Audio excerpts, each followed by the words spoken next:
জলপাইগুড়ি জেলার ধূপগুড়ি বিধানসভা কেন্দ্রে বিজেপি মনোনীত প্রার্থী প্রাক্তন সেনাকর্মী নরেশ চন্দ্র রায়ের নাম ঘোষণার পরে প্রার্থীর হাত ধরে জনসংযোগ ও প্রচার কর্মসূচিতে তৃণমূল কংগ্রেস ছেড়ে বিজেপিতে যোগদানের হিড়ে ধূপগুড়ি ভোটের হাওয়া তপ্ত হতেই রাজনৈতিক দল বদলের পারদ চড়তে শুরু করেছে। এবার পালা বদলের ছবি ধরা পড়ল ঝাড়ালতা ১ নম্বর গ্রাম পঞ্চায়েত এলাকায়। তৃণমূলের শক্ত ঘাঁটি হিসেবে পরিচিত এই অঞ্চলের ১৫/৬০ নম্বর বুথে বড়সড় ভাঙন তুলল শাসক শিবিরে। উল্লেখ্য, এই বুথটি খোদ তৃণমূলের অঞ্চল সভাপতির খাসতালুক হিসেবে পরিচিত। এদিন এই বুথের ১৪টি পরিবারের প্রায় ৬০ জন ভোটার তৃণমূল ছেড়ে আনুষ্ঠানিকভাবে বিজেপিতে যোগদান করেন।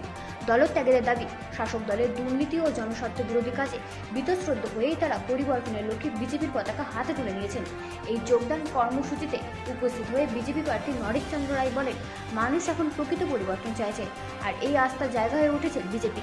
এক সময় কংগ্রেস ও পরিবর্তিতে তৃণমূলের এই দূর হিসেবে পরিচিত এলাকায় খাসফুল শিবিরে এই ভাঙন আসন্ন নির্বাচনে বড় প্রভাব ফেলতে পারে বলে মনে করছে রাজনৈতিক মহল। রিপোর্ট রাজি নিউজ নেটওয়ার্ক।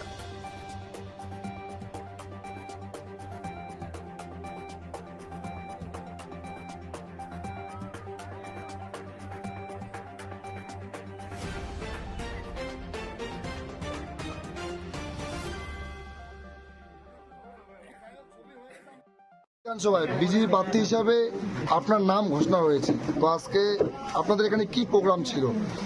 আজকে ঝাড়ালতা ওয়ানে 14টি পরিবার ভারতীয় জনতা পার্টিতে আজকে ঝান্ডা ধরলেন আর সামিল হইলেন। কেন? টিএমসি দুর্নীতিতে, টিএমসি যে অপকর্মে এখানে আজকে অঞ্চল সভাপতির বুথে পঞ্চায়েত মেম্বার, ওই বুথের থেকে 14টি পরিবার আমাদের ভারতীয় জনতা পার্টিতে যোগদান করলেন। ওনারা বুঝতে পারছেন যে পঞ্চায়েত শুধু ওর নিজের স্বার্থেই কাজ করছে, কারো স্বার্থে নয়। ওরা বুঝে গেছেন, এখন বলছেন যে ভারতীয় জনতা পার্টি ছাড়া আর উপায় নেই। ভারতীয় জনতা পার্টিই পারে একমাত্র পশ্চিমবঙ্গের পরিবর্তন করার।